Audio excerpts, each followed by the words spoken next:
How you doing, guys? DJ AJ101 here, and I'm just here with a quick little topic for you. Kind of interesting one that I saw today, and believe it or not, I was just talking with a buddy about this like 2 days ago, literally. We were kind of discussing the difference between Android and iOS and stuff like that, and kind of maybe what Google and Apple should have done to, really capitalize on everything they possibly could by maybe buying one of their own cellular networks and maybe turning it into like their own private network that their phones could run on, and instead of having to go through basically what they call the gates, of the world for the wireless world through the wireless carriers such as Verizon, Sprint, AT&T, and T, and all those good carriers that they're now on. And of course, not just that, but the cellular networks charging a tremendous amount of money for the data that you want to use, not just for the data, but for the minutes and the text messaging and every other add-on you can possibly imagine. And I came across this interesting article today by someone that had tweeted it, and it pretty much said, Apple's Jobs wanted private Wi-Fi network for the iPhone, tried for 3 years to build it, and I read it, and it very, very interestingly, this is what I was talking to a buddy about. Like I said, that they should have probably bought one of the cellcos and pretty much created their own network. And apparently Steve Jobs had been at this for some time, trying for 3 years, and he wanted basically to create a network that was based solely on Wi-Fi, not CDMA or GSM, for the cellular networks, the main standards of the world, and basically base it solely on Wi-Fi. So you didn't need 3G, you didn't need, any of this other stuff. It would just basically be based on a sole Wi-Fi network, because that's basically all you need is Wi-Fi, and that's data, to make your phone calls, text messages, and anything else, and you got data for your internet.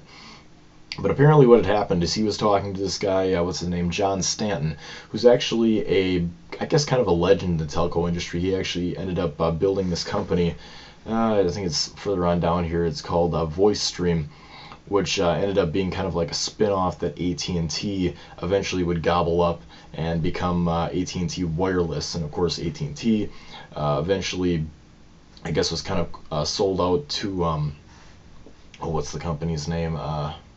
Singular. And so, then Singular became AT&T because AT&T had the better brand name, and of course that's the first network that the iPhone was on here in the States, making it the first network officially to carry the iPhone and to really set standards that were really so revolutionary and really so unheard of, because the telcos used to lock you into a contract and basically everything through them, and any apps that were created from the handful of developers that were out there through the app markets of the cellcos of the world. And it's kind of nitpicked because they got a cut of this and they got a cut of this and they got a cut of this, and the iPhone really revolutionizing what we think of today as a phone. And not just that, but revolutionizing what we think of as an app market, an app market that's done through a company, not the telco itself.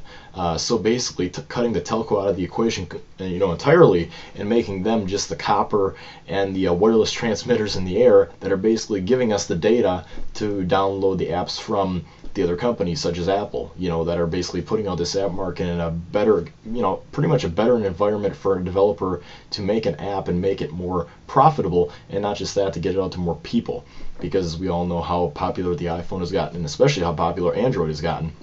That those are two very, very key development markets for developers today on the mobile platform, especially for the tablets, and of course starting out with the phones. And apparently, just getting back on topic, Jobs had tried for 3 years to try and build a Wi-Fi network, which sounded feasible back in the day, but it's like, unless you're really in the bigger cities, unless you drive out of those cities, major highways, major interstates, and you're pretty much maybe in the middle of nowhere, you probably would not get signal. And considering Wi-Fi range isn't that impressive yet today, and I can only imagine not being as impressive back then as well, I think this is kind of a lost cause. It would have been cool for Apple to try and do something to really kind of jumpstart this revolution as well, to really kind of take the telcos to the next level and forcing them really, to step it up and really make some better decisions as far as pricing, and not just trying to basically rape their customers in a way for data that they can use basically for all their services, because anything can be done over data nowadays. As you've seen Google Voice and now, iMessage over 3G or Wi-Fi.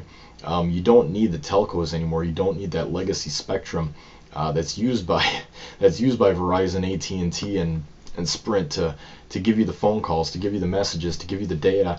It can all be done over a data signal over that wireless network. You don't need the legacy, CDMA or GSM side of it, to make the phone calls. you can do it all over HSPA plus, HSPA, or CDMA Rev or CDMA, EVD or Rev, which is what Verizon uses in Sprint. To do everything. So I just found this article incredibly interesting. I'll leave a link in the description below, so if you guys want to check it out, I just found it really neat. I think that if Jobs was able to do something like this, it probably wouldn't have been as feasible back then. Really not as feasible now, just like I said, just because of latency and of course range on Wi-Fi spectrum. But also this Stanton guy that really was kind of the pioneer in the cellco industry to really kind of take it to the next level. I think that this is just really incredible on how Jobs set the outlook to really say, hey, we want to completely skip the carriers entirely. We want to do our own data network so that we can deliver everything from front end to back end, and really the last step in it is the cellcos, which of course he couldn't get past because of course coverage in countries. He would have basically had to build a network throughout this entire planet, to escape all the telcos, not just here in the U.S. but of course internationally. Probably wouldn't have been as easy because of the numerous amount of carriers around the world, that all cover different areas and different countries and whatnot. So really wasn't all that plausible, but I think a great idea nonetheless, and it's really interesting to read this article. But I just kind of went over some of the basics. I know I've been rambling, but if you guys want to check out the article, like I said, I'll leave it in the description below. And what do you guys think about this? Was Jobs kind of crazy, when he said he was gonna, build out a Wi-Fi network for, the iPhone so we could just skip the carriers all entirely, or, did you think that it was gonna fail? It could have or could have not happened. I mean, really depends how, aggressive Apple really wants to be, or, Google wants to be. But I think it was a good shot. I think it maybe could have done it, but probably wouldn't have been as widespread as they would have liked. It would have been just probably to the major cities of the U.S. at least, and probably the major cities around the world. But anyway, guys, this has been DJ AJ 101 here. Just my thoughts on it. Leave some thoughts if you want. Rate, comment, subscribe if you would like. That helps me out. But I will see you guys in my next video. Check out the article and have a good one till then, guys. Bye bye.